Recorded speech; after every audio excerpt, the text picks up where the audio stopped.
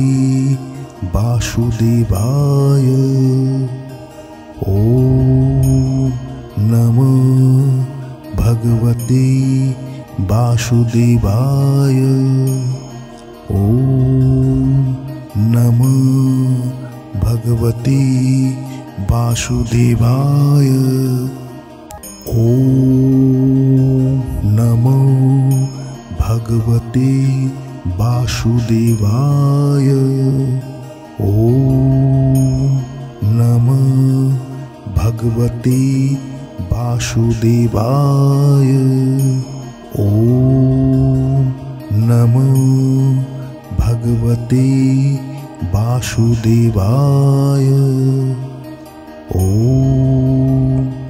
नमः भगवते वासुदेवाय। ॐ नमः भगवते वासुदेवाय। ॐ नमः भगवते वासुदेवाय। ॐ नमः भगवते वासुदेवाय। ॐ नमो भगवते वासुदेवाय। ॐ नमः भगवते वासुदेवाय। ॐ नमः भगवते वासुदेवाय। ॐ नमः भगवते वासुदेवाय। ॐ नमः भगवते वासुदेवाय। ॐ नमः भगवते वासुदेवाय। ॐ नमो भगवते वासुदेवाय। ॐ नमः भगवते वासुदेवाय। ॐ नमः भगवते वासुदेवाय। ॐ नमः भगवते